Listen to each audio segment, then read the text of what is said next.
Hey folks, Keith McGowan here, the Outboard Dad. If any of you have watched my recent videos about the Mercruiser inboard outboard we've been working on for Hector, we've kind of gone through a good evaluation of that motor and been very precise and very detailed, short of pulling the engine block itself out. So I totally believe, and you can like, subscribe, send me any comments about what you think, but I totally believe it's important for someone to fully understand the value of what they're working on before they invest any more money into it. So here's my video talking with Hector and his wife. It's always important to involve your spouse with these types of decisions to see what his thoughts are once we've kind of given him the full lowdown of this evaluation. So watch this video. We went through an ordeal with that, huh? Yes, sir. I had fun, because that's my thing, right? I love taking stuff apart, finding out what the issues are, and figuring out what we need to do. Right. So right now, it's a kind of a crapshoot to fix the one you got. Right. We'd have to put the heads back on, so we just need gaskets. There's a lot of other parts we need, flush the system out. We're gonna need a new water pump, a lot of other ideas. So we still have to do the water pump outside, the bellows outside, because it's all past 5 years old. Right. So all the rubber maintenance items need to be replaced. So if I had to take a guess, it's like somewhere around $5,000 to do all that.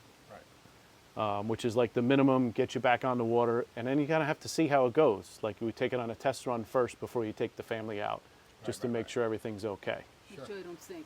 Yeah, that's always a good thing when it doesn't sink. You know, and it's funny, for years I was boating with my dad, and I would go out in mine, he'd go out in his, sometimes we went out together. Every time we came back, and it was never, what did you catch? It was, how did the boat run? Right. Because you're always fixing something. There's a lot of maintenance, and if you miss those top maintenance items, then you end up with major problems. So, on the other hand, if you buy this guy's motor for $6 grand, it's a bigger motor. He says it bolts right in. I'm not as familiar with the IOs as I am the outboards. Right. But he says it bolts right in. It looked in the picture very similar in how it was set up.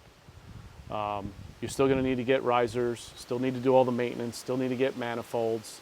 So all those other things still have to be done. So if I had to just throw numbers out, it'd be $5,000 to get this one going, and then $15,000 that you'd have to put into it to get the bigger motor. Even if you got the same size motor, it's probably going to be around that $13,000, $14,000 range. Right. So the question is how much do you like the boat? Because there is some vinyl repair that needs to be done. A lot of polishing needs to be done. It's a lot of work to clean it up. Yep. We don't know about electrical. When electrical sits, things corrode and switches break. When you first go to, plastic gets harder when it doesn't get used. Cables, stuff like that. We don't know any of that until we run it, right? And we can't run it to test it. Right. So it's really up to you guys how far you want to go, or do you want to cut your losses and look for another boat? Right. If we cut our losses, what happens with this thing? Then I put it up for sale, and I talk to friends of mine and see who would be interested in a project boat. It'd probably something around $2,000. Okay. Right now, I don't know if you saw the video I did with the Grady White. Yeah, no, I didn't see that one. So another buddy of mine, his coworker had a Grady White he got for free because the transom was no good. He's got twin outboards on it. Right. Those outboards are what they call ficked outboards. There was a certain model that buried OMC. Right, put them out of business. Right. Now, the motors run. We did a test on them. They run fine. You could take the boat out tomorrow, Right. but the transom needs to be rebuilt, which is a major project. Now, if he loved that boat, he would take the transom apart, redo the transom and the stringers and everything. He already has new fuel tanks in it. This, we know the fuel is good. That was one thing. If the fuel was bad, now you got a major project of cutting up the deck. Then it's like, hold it. It's an easier decision. Right. But we have some good and some bad here. Right. So he's now trying to sell that boat for $5,500.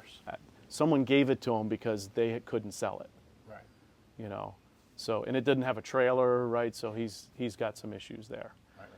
So here we are, because upholstery work is very expensive too. I'll tell you, the seats for that pickup truck in there, I paid way too much money. Like it bothers me today how much money I spent for the seats to have good upholstery work done. So we're kind of beyond the value of the boat. Right. Of course. The trailer has the value. Right.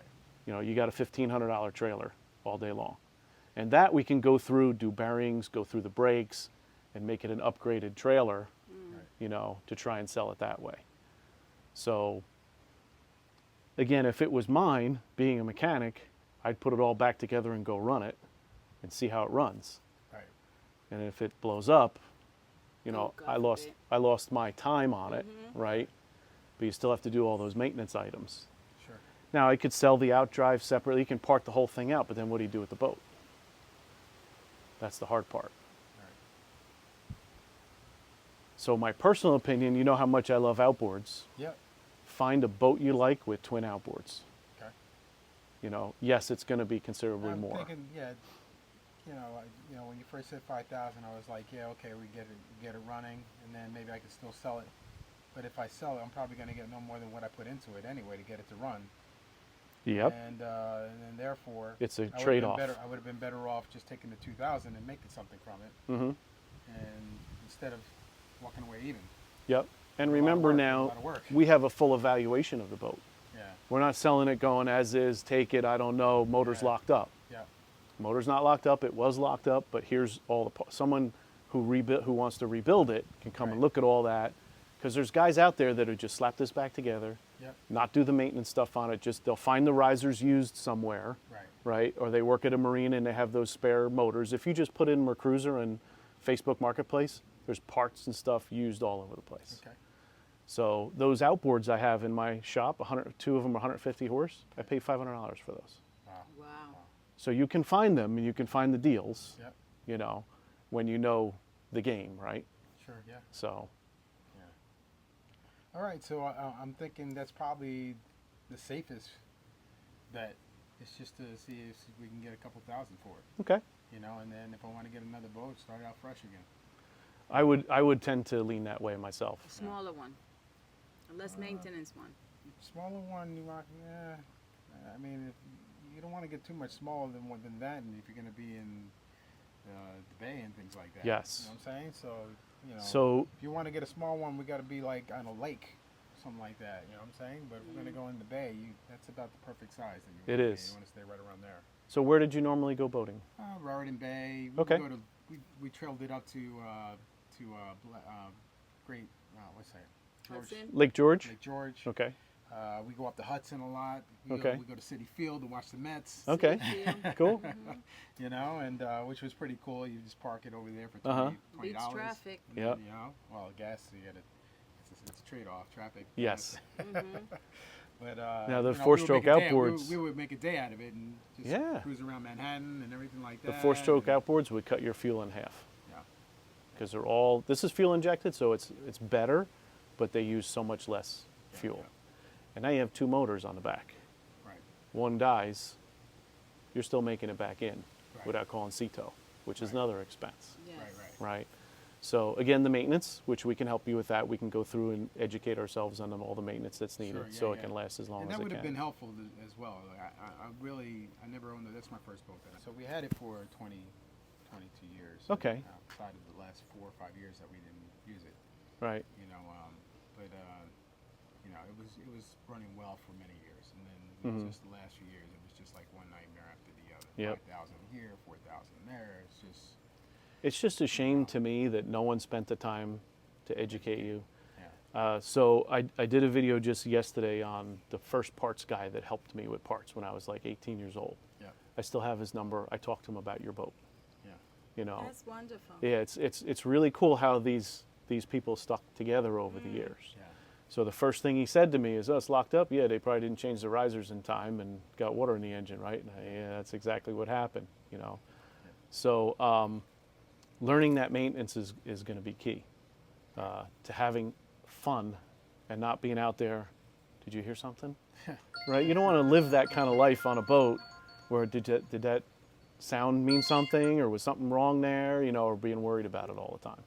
Yeah. So- I wasn't too worried. You know, I bought it brand new, so I knew, you know, I didn't have, you know, and I kept up on it for many years. It was just the last Yeah. couple of years that was just causing me problems. Yeah. You know, and then that last time, I just spent $5,000 on it, put it in the water one time, and then it stalled out. I couldn't get That's it started, frustrating. And then, like I said, I didn't anticipate that cold blast that we got like a couple days later. It Mhm. dropped down into the 20s, Yep. and I was like, I just threw it in the towel. Yeah. You know, I couldn't get it started. I said, oh, it's too late now. We're in the 20s. Engine's probably cracked. And, you know, Uh-huh. and you know, and so You know, it's funny you say that. My first boat, when I was 18 years old, I bought it from a plumber who gave me all the maintenance books and everything, and I'm reading the books, and I was checking the lower unit oil, and a little bit of moisture came out, like 2 drops of water. Not knowing enough about it, I said, oh, I should take this to someone who knows how to seal it up the right way. right. So I took it to a place down off of Route 36. He resealed it, but it was September. Yep. I put it on, I took the boat out, everything ran fine. I didn't check the oil before I put it away for the winter. Yep. Well, the water pump sits right on top of it, pumps salt water right down into the gearbox because he cut the seal when he put it on because he didn't do it right. Yep. And I stored it with salt water in it. Yep. So the next time I took it out, I was out all day fine. I dropped off my buddy to take my car. I had a 79 Monte Carlo I was pulling it with at that time. Yep. And I said, meet me over at the marina. So I'm shooting across the bay by myself, and it's slowing down. And I'm like, uh-oh, am I even going to make it there? Just got it up on the trailer, and when I put it in neutral, it just locked up. I thought the motor seized. And again, I talked to another guy at a marina, you know, after a couple weeks of trying to figure out what was going on, had the heads off of it, you know, and the guy says, well, how do you know it's not your lower unit? Pulled the lower unit off, the motor started right up, and that's when I found all the rust. So I paid the guy to do that, Right. and I still had to get another used rebuilt lower unit, which was like $1,000. So the money I spent, I said, I'd rather do this myself and break stuff, Right. you know. But it's frustrating. But after that, when I learned all those maintenance, I ran that boat for 22 years.